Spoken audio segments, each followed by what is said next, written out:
नमस्कार, good morning. कसे आहात सगळे? मजेत ना? आजचं गुड मॉर्निंग ॲक्च्युली रक्षाबंधनाच्या दुसऱ्या दिवशी म्हणजे हा जो ब्लॉग आहे तो मी 31 ऑगस्टला बनवलेला आहे. रक्षाबंधनच्या दुसऱ्या दिवशी. रक्षाबंधन 30 तारखेला होतं, पण 30 तारखेला काय ते कसलं ग्रहांचं काहीतरी होतं त्याच्यामुळे ते बनवायचं नव्हतं रक्षाबंधन. मग दुसऱ्या दिवशी आम्ही सगळ्यांनी रक्षाबंधन सेलिब्रेट करायचं ठरवलं होतं. तर सकाळी जर आहे तर आज माझ्या नणंदबाई माझ्याकडे येणार होत्या. त्याच्यामुळे मग मी सकाळी लवकर उठले, कारण की 11 वाजेच्या आत मला जेवण वगैरे सगळं बनवून आणि शॉपमध्ये जायचं होतं. तर मी सकाळी उठल्याप्रमाणे माझं जे रेग्युलर रुटीन असतं, नॉर्मली जे माझे मॉर्निंग रुटीन असतं ती फिनिश केली. साफी पिली किंवा जे मी कधी आवळाचा जो ज्यूस असतो तो, कधी साफी, तर कधी हळदीचं पाणी पित असते रोज सकाळी उठल्यानंतर. त्याच्यानंतर मग चहा वगैरे बनवायला ठेवला आणि लगेचच जेवणाचं प्रिपरेशन करायला घेतलं. डाळ भात करायचं होतं मला. श्रावण चालू असल्यामुळे माई म्हणजे माझ्या नणंदबाई नॉनव्हेज खात नाही आहेत. तर त्यांचा श्रावण असल्यामुळे मग मी एका बाजूला डाळ, एका बाजूला तांदूळ घेऊन ठेवले, जेणेकरून मग स्वयंपाकाचं पहिले प्रिपरेशन केलं की स्वयंपाक करून ठेवला, म्हणजे त्या आल्या की लगेच जेवण करून माई वन डे रिटर्न येणार होत्या. लगेचच त्यांना रिटर्न जायचं होतं, त्याच्यामुळे मी पटापट पहिले स्वयंपाकाचं प्रिपरेशन करून घेतलं आहे. आज उठल्या उठल्या एका बाजूला कुकरमध्ये पाणी गरम करायला ठेवलं. आणि जवळपास माझ्या नणंदबाई जवळपास 3 वर्ष झाले त्या आलेल्या नव्हत्या. पहिल्यांदाच आल्या, कारण की काय व्हायचं की आम्हीच रक्षाबंधनला म्हणजे मुलांना घेऊन तिकडे गावी जायचो. पण ह्यावर्षी मी शॉप स्टार्ट केल्यामुळे ना, शॉप पण नवीन होतं आणि शॉप क्लोज करून सणाच्या दिवशी बाहेर जाणं पण शक्य नव्हतं. आणि माझा जो लहान भाऊ आहे तोही आता नाशिकमध्ये राहायला आल्यामुळे जो आहे तोही इथेच असतो. त्याच्यामुळे रक्षाबंधनला आता मम्मीकडे जाण्याची वेळच येत नाही. मोठा भाऊ बारामतीला असतो, त्याच्यामुळे तो येणार नव्हता. तर लहान भावासाठी मग तो इकडे असतो, म्हणून मग माझं रक्षाबंधनही आता नाशिकलाच होऊन जातं. तर मी एका बाजूला डाळ तांदूळ टाकून घेतले, कुकर तयार करून घेतला. आता बस कुकर लावून देते आणि मेथीची भाजी बनवायचा प्लॅन आहे. पण आज सकाळपासून लाईट नाही आहे. ॲक्च्युली मी उठल्यापासून आज लाईट नाही आहे, लाईट गेलेली आहे. त्याच्यामुळे मेथीच्या भाजीला माहिती नाही प्रिपरेशनला किती वेळ लागेल ते. तर मग मेथीची भाजी मी नंतरच बनवणार होते. फक्त बस कुकर लावून घेतला आणि बाकीचं मग आवरायला घेतलं.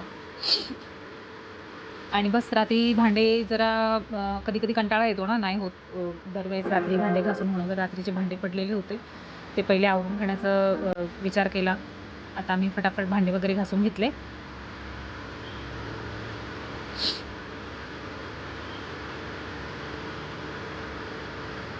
जास्त नव्हते भांडे, थोडेसेच होते, पण तरीही भांडे घासून घेतले. किचन ओटा क्लीन करून घेतला आणि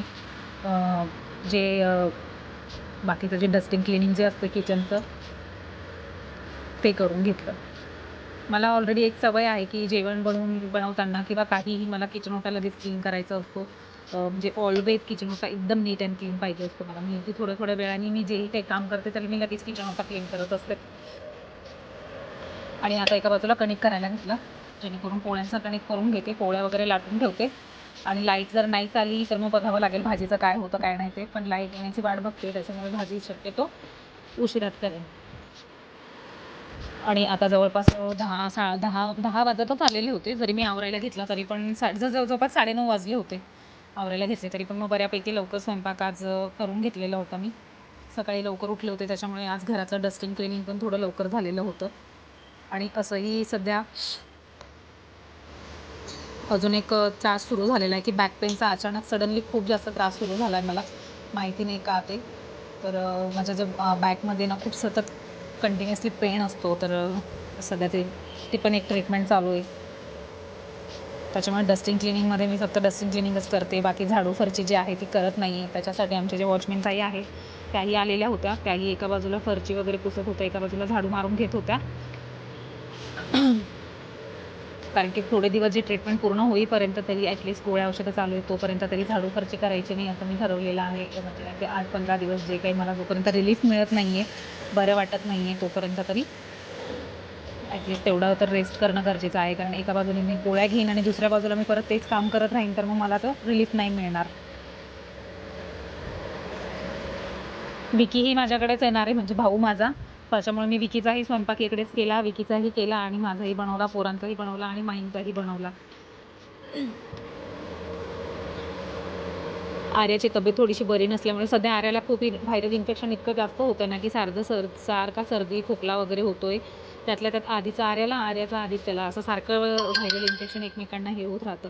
मलाही आता थोडंसं बरं वाटायला लागलं आहे. मी फायनली माझ्या पोळ्या वगैरे करून झाल्या. मग माझ्या वॉचमॅन ताई ज्या आहेत, म्हणजे ज्या आमच्या कुंदाताई ज्या आहेत, त्या माझ्याशी गप्पा मारत होत्या त्यांच्यासाठी माझ्यासाठी. आणि आर्याही उठली होती, आदित्यही उठला होता. त्यांच्या दोघांसाठीही मी चहा ठेवला. आज आत्याबाई येणार होत्या, त्याच्यामुळे दोघंही मुलं क्लासला गेलेली नाही आहेत. आदित्य तर गेलाच नाही, त्याला बरं नव्हतं म्हणून. पण मग आर्यालाही थोडं बरं नव्हतं, पण तरीही आर्या म्हटली की आत्या खूप दिवसांनी येत आहे ना, तर मग मी पण नाही जात. म्हणजे आम्ही असं सासरी वगैरे भेटतो, आम्ही तिकडे जातो म्हणून, पण नणंदबाईंचं इकडे येणं नाही होत नाशिकला. तर त्या खूप जवळपास 3 वर्षांनंतर आमच्या घरी येत होत्या.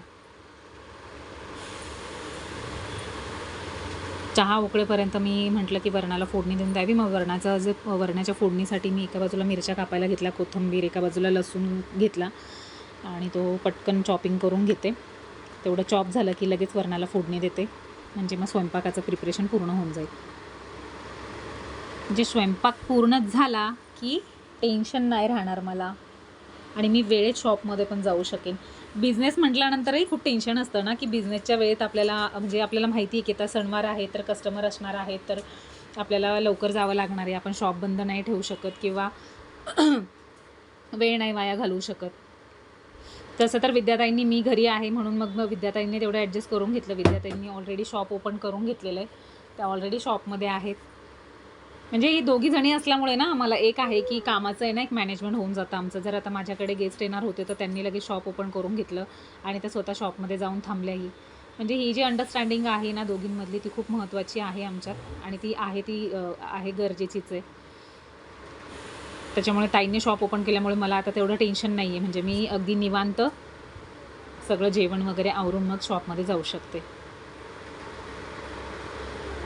फायनली माझा एका बाजूला चहाही उकळला, एका बाजूला माझा वरणाला फोडणीही झाली. आणि मला तो कॅमेरा असतो ना, तो सतत सेट करावा लागतो तसा अँगल, कारण की हाईटनुसार आहे ना, ते अँगल कमी जास्त होत असतो. आज प्रचंड गरम होत होतं, त्याच्यामुळे मी कधी विंडो तर ओपन करत नाही, पण आज मी पूर्ण विंडो ओपन करून टाकल्या. खूप गरम होत होतं. कुंदाताईंना चहा दिला. कुंदाताईचा आणि माझा रोज जो चहा असतो, साधारणतः 10-10:30चा जो चहा असतो कुंदाताईंचा आणि माझा, तो सोबतच असतो. आणि आमच्या कुंदाताई पण खूप छान आहेत, खूप हेल्पफुल आहेत त्या. अगदी माझ्या भाज्या वगैरे निवडून देण्यापासून वगैरे सगळी बारीक कामं करून देतात त्या. कुंदाताईंची फरशी वगैरे पुसून झाली होती, चहा पिऊन झाला होता. मग कुंदाताईही गेल्या. आदित्यचा चहा पिऊन झाला होता. आर्या विचार करत बसलेली होती, काय विचार करत होती कुणास ठाऊक. आणि इकडे आदित्यचा जो बेडरूम आहे ना, तो आहे ना दर 2 दिवसाआड त्या आदित्यच्या ना बेडशीट चेंज करावे लागतात. कारण की काय असतं की आदित्य ना गॅलरीमध्ये ना, त्याला गॅलरी खूप स्वच्छ लागते. म्हणजे तो त्याचा बेडरूम पण आहे, प्लस गॅलरी पण आहे, आणि गॅलरीमध्ये ना खूप सारे झाडं आहेत. तर काय होतं, झाडांवर ना कंटिन्युअसली डस्ट येत असते. रस्त्याच्या साईडला घर असल्यामुळे खूप डस्ट येते. तर तो 2 दिवसाआड त्या झाडांना एवढं पाणी मारत असतो, गॅलरीमध्ये पाणी मारत असतो, झाडांना पाणी मारत असतो. तर ते पाणी मारल्यामुळे होतं काय, ती जी डस्ट ती जी सगळं आहे ना, ते बेडशीट वगैरे तो वरती चढतो, हे करतो ना, चुरगाळतो आणि ओलं करून टाकतो. आणि दोघं भाऊ-बहीण इतके मस्ती करत होते ना, तो पाण्याच्या नळीने ना तिच्या अंगावर पाणी उडवत होता आणि केसं ओढत होता, एकमेकांसोबत मस्ती करत होते. आणि त्याचं तेवढं आहे की त्याच्या रूममधला ॲटलीस्ट तो तेवढा रूम स्वच्छ ठेवतो ना, की झाडांना पाणी मारून घेणं, ग्रिल वगैरे धुवून टाकणं. दर 2 दिवसांनी तो तेवढं स्वच्छ ठेवत असतो. त्याची गॅलरी एकदम मस्त करून ठेवत असतो. म्हणजे त्याचा तो बेडरूम पण आहे, तर त्याला नाही आवडत तो. आणि आर्यालाही माझ्यावर आज जरा जास्त प्रेम होतो जात होतं. मग थोडा वेळ तिने लहान मुलांसारखं जरा जवळ आली, कवटाळलं वगैरे, आणि मग गप्पा मारत होती. चाललं होतं की आजचं काय प्लॅनिंग आहे, काय नाही ते. आणि मग आदित्यच्या बेडशीट चेंज करून घ्यावे म्हटलं. 2 दिवसाआड त्याचे बेडशीट चेंज करावेच लागतात, कारण की तो 2 दिवसाआड त्या बेडवर चढून पाणी मारत असतो. पाणी मारल्यामुळे ते बेडशीट ओलं होतं, सगळी धूळ, त्या झाडांवरची धूळ सगळी परत त्या बेडशीटवर हे होते. लाईट तर आली नाही, पण मग मला फायनली ना, मला खलबत्ता मुसळीमध्ये जे आहे ना, ते लसूण, त्याच्यानंतर मिरची वगैरे सगळं ठेचून घ्यावं लागलं. आणि मग काही पर्याय नव्हता, त्याच्यामुळे मग मी एवढं सगळं आता व्हिडिओमध्ये नाही टाकू शकली. मी डायरेक्टली भाजी जी आहे, ती मेथीची भाजी डायरेक्टली टाकून दिली तशीच, आणि तेवढाच व्लॉग बनवला. कारण की मी जर तेवढं ते म्हणजे हे लसूण वगैरे कुटत बसलेली असती, तर तो व्लॉग खूप मोठा झाला असता. ऑलरेडी हाचा ब्लॉग खूप मोठा झाला आहे, कारण की जे स्पेशल ब्लॉग आहे माईंसाठी प्रिपरेशन करते वगैरे. आणि फायनली माई पोचल्या होत्या. मग माई यायच्या आत मी पटकन छान साडी वगैरे वेअर केली, मस्त तयार झाले. माई येऊन पोचल्या 11 सव्वा 11 वाजेपर्यंत. माई पण आल्या, म्हणजे नणंदबाई माझ्या. मग मी त्यांच्यासाठी श्रीखंड घेऊन आली होती. तर मी आज जेवणामध्ये वरण भात, मेथीची भाजी, पोळी आणि श्रीखंड. श्रीखंडमध्ये जे आहे ना, मला केळी, बारीक बारीक केळी कापून टाकायला खूप आवडतं, ते छानही लागतं. तर तुम्हीही ट्राय करा की श्रीखंडमध्ये छान केळी कट करा आणि छोटे छोटे पीसेस जे आहेत क्यूब्स ते बारीक बारीक पीसेस करून ते श्रीखंडमध्ये जेव्हा तुम्ही टाकला ना, तेव्हा ते श्रीखंडमध्ये ना ते एकदम मस्त चांगली टेस्ट लागते केळीची, आणि श्रीखंडही खूप छान लागतं. त्याच्यामुळे ना मला आवडतं ते. तर मग मी बनवते असं स्पेशली. शक्यतो आमच्या घरामध्ये गोड जास्त खाणं होत नाही, कारण की ना आदित्य ना जरा तब्येतीने मोठू राम आहे. तर आदित्यला जास्त गोड मी देत नाही, म्हणून मी आणि आर्या पण गोड जास्त आणत नाही घरामध्ये. आणि मग ह्या आमच्या नणंदबाई माई आल्या आणि माईंनी आदित्यला ओवाळायला घेतलं. God bless you.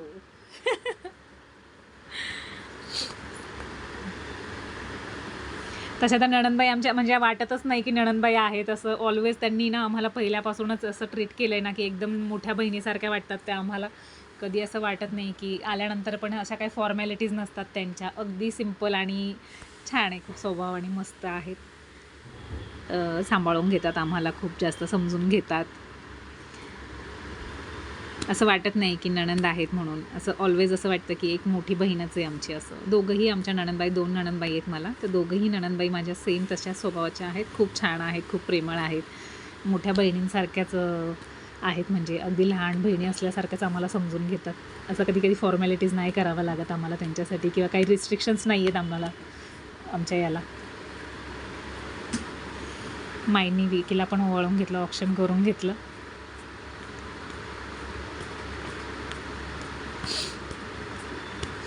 आणि मग आदित्यला म्हटलं की आत्यांना साडी आणलेल्या होत्या. विकीने माझ्यासाठी पण आणलेली होती आणि मी माईंसाठी पण साडी आणलेली होती. म्हणजे विकीनेच पैसे दिले होते, पण साड्या मी माझ्या चॉईसच्या आणलेल्या होत्या.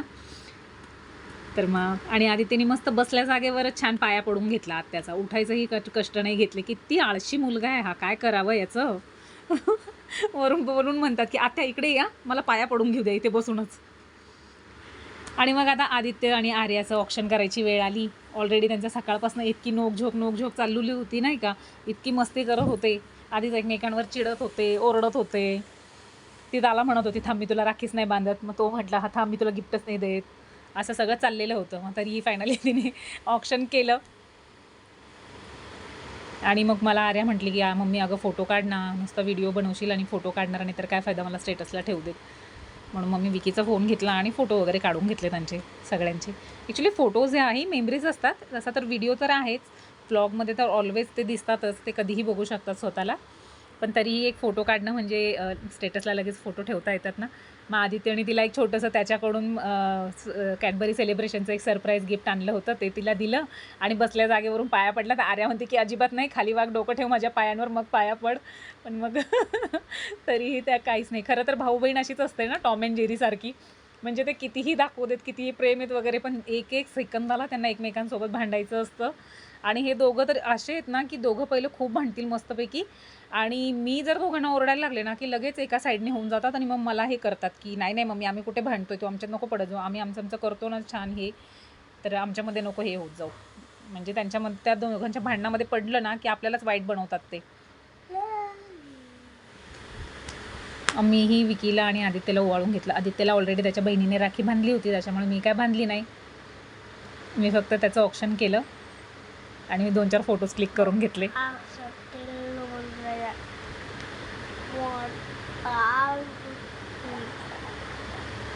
मग फायनली मग विकीला ओवाळून घेतलं आणि विकीचंही ऑप्शन करून घेतलं, त्याला राखी वगैरे बांधून दिली. एक तरी भाऊ आहे, तो बिचारा जवळ आहे. ॲक्च्युली ह्या ब्लॉगमध्ये एक गोष्ट खूप मिस झाली की भैया जो आहे म्हणजे माझा मोठा भाऊ, तो बारामतीला असतो. दरवर्षी मी त्याला व्हिडिओ कॉल करून आणि ओवाळून घेत असते. पण ह्या वर्षी नेमकं आम्ही इतकं गडबडीत आहे ना, त्याला व्हिडिओ कॉल करून आणि त्याला ओवाळायचं ऑप्शन करायचंच विसरून गेलो. तर सॉरी भैया, त्याच्यासाठी आम्ही तुला व्हिडिओ कॉल नाही केला. सॉरी. नेक्स्ट टाईम लक्षात ठेवू आम्ही. आणि मग विकीनी मला साडी दिली, त्याने आणलेली साडी होती. म्हणजे त्याने नाही, पैसे त्याने दिले, साड्या मी माझ्या चॉईसच्या घेऊन आली होती. साडी घेतली, मस्तपैकी 2-3 फोटो क्लिक केले आणि आता सगळं झाल्यानंतर मग माईंना म्हटलं, माई म्हटलं या तुम्ही आणि मी आहे ना दोघीजणी छान फोटो काढून घेऊया. तर आम्ही नणंद भाऊजं या दोघंही एका साईडने बसलो आणि फोटोज काढून घेतले.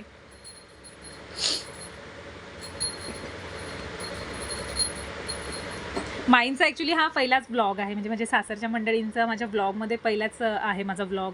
पहिल्यांदाच त्या आलेल्या आहेत असं, कारण की त्यांचं शक्यतो ना जास्त येणं जाणं नसतं आणि माझं जेव्हा जाणं होतं गावी तेव्हा म्हणजे थोडंसं धावपळीचं असतं जाणं, एवढं स्पेशली काही हे नसतं. तर मी नक्की माझ्या सासरच्या लोकांनाही ब्लॉगमध्ये नक्की आणण्याचा प्रयत्न करेन. आणि मग नंतर झालं होतं पेटपूजेचा टाईम, तर मी पटकन वाढवून घेतलं. माईंनी पण पटपट जेवण वाढायला घेतलं. मी म्हटली ना तुम्हाला की जशा म्हणजे वाटतच नाही नणंदबाई आहे असं, की एकदम लगेच जेवायला वाढायला घेतले, ताटं बनवायला घेतले. चटई टाकायच्या आधीच खाली बसल्या, पण मी चटई टाकेपर्यंतही त्या खालीच बसल्या. मग त्यांना म्हटले पण की माई चटई नाही टाकली बसायला म्हणून. त्या म्हटल्या ठीक आहे काही प्रॉब्लेम नाही आहे.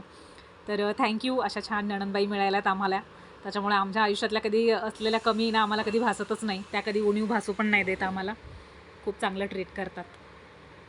तर अशा पद्धतीने ना आजचा ना जो माझा व्लॉग आहे ना तो पूर्ण असा धावपळीचा झालेला आहे आणि हा जो व्लॉग आहे सगळ्या व्लॉग्सपेक्षाही खूप जास्त ना लाँग झालेला आहे. कारण की पूर्ण सकाळच्या प्रिपरेशनपासून तर ऑक्शन करेपर्यंत, त्याच्यानंतर जेवण वगैरे ह्या सगळ्या गोष्टींपर्यंत सगळंच मला इन्क्लूड करावं लागलं. कारण की माझ्या सासरच्या फॅमिलीकडचं एकच मेंबर आहे की ते पहिल्यांदाच व्लॉगमध्ये येणार होतं. त्याच्यामुळे मी व्यवस्थित तो व्लॉग जरा हे बनवला. आणि राज म्हणजे विद्याताईंचा जो मुलगा आहे तोही आला होता आर्याकडनं ऑक्शन करून घ्यायला.